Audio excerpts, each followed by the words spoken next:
डर में देना चालू कर लिया।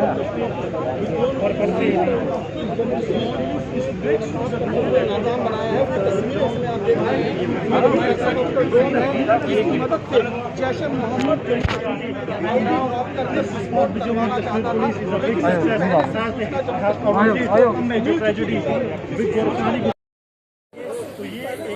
अरे यार, पहले वाला वॉक थ्रू अलग था, अभी ड्रोन वाला वॉक थ्रू अभी से फिर से आ रहा है आपके पास। देखो,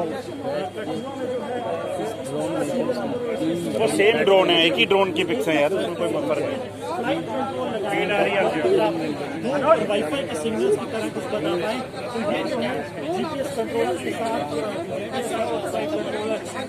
मिक्सचर इसमें लगाया पीछे वो गिरा दिया क्योंकि जीपीएस में रहते जो है इस आईडी को निष्क्रिय किया गया। हमें एक स्पेसिफिक इनपुट मिली जिसमें हमें ये पता लगा कि जैश ए मोहम्मद ड्रोन के ज़रिए एक पेलोड ड्रॉप करने वाला है अखनूर के पास में। इस स्पेसिफिक इंफॉर्मेशन पे Jammu and Kashmir police, Jammu police की टीम एक वहाँ गई और उन्होंने वहाँ पे एम्बुश लगाया और तकरीबन 1 बजे रात को एक ड्रोन नज़र आया जिसने पेलोड को ड्रॉप करने के लिए हाइट नीचे की। जिस वक़्त वो नीचे आया, पुलिस टीम ने उस पर फायरिंग की और ड्रोन को नीचे मार गिराया। ड्रोन के साथ एक पेलोड था जिसका वज़न तकरीबन 5 किलो था और जो बहुत अच्छे तरीके से पैक्ड था। उस पर एक आईडी थी जो तकरीबन तैयार हालात में थी, सिर्फ तार जोड़ के उसको प्लेस करने की ज़रूरत थी और वो आईडी में धमाका हो जाता। ड्रोन की जो एक प्रिलिमिनरी एनालिसिस की गई है जिस पे ये बात सामने आई है कि वो एक हेक्साकॉप्टर है, 6 उसके पंखे हैं वहाँ पे, उस पे फ्लाइट कंट्रोलर है, जीपीएस लगा हुआ है और इंटरेस्टिंगली उस ड्रोन की जो फ्लाइट कंट्रोलर है उसका जो सीरियल नंबर है और जो 1 साल पहले ड्रोन कठुआ में गिरा था उसका सीरियल नंबर, दोनों में सिर्फ 1 डिजिट का फ़र्क है,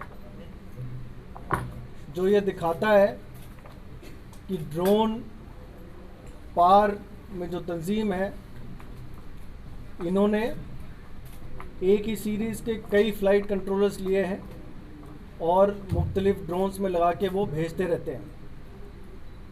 जो प्रिलिमिनरी जानकारी मिली है वो ड्रोन एक असेंबल ड्रोन है, कुछ पार्ट चाइना के हैं, कुछ पार्ट ताइवान के हैं, कुछ हांगकांग के हैं, सबको मिला के ड्रोन बनाया गया है।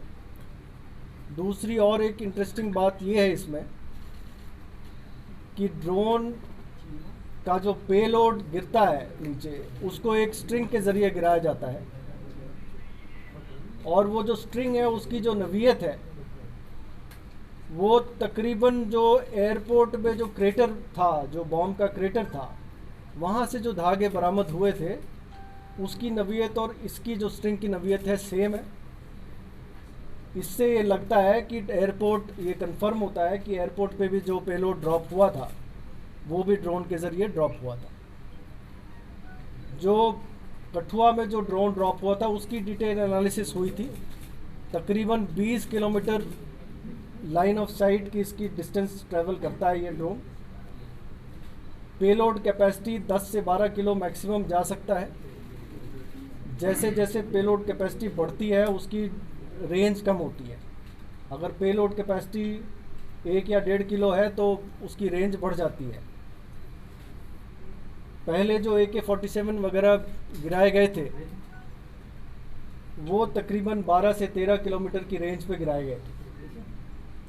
आपको मैं ये बता दूं कि पिछले 1.5 साल में जितने भी ड्रोन शॉटेज आई हैं उनके ज़रिए जो वेपन्स ड्रॉप किए गए हैं उनको मुख्तलिफ इंटेलिजेंस इनपुट्स के द्वारा उनमें काफ़ी भारी मात्रा में अभी तक हथियार और असला बरामद हुआ है, जिसमें 16 AK-47 पिछले 1.5 साल में जितनी भी ड्रोन शॉटेज आई हैं 16 AK-47 राइफ़ल बरामद हो चुके हैं, 3 M4 US मेड राइफ़ल्स बरामद हुए हैं, 34 पिस्टल बरामद हुए हैं, 15 ग्रेनेड बरामद हुए हैं और 18 आईडी जिसमें कि 15 छोटे आईडी और 3 बड़े आईडी ये बरामद हो चुके हैं।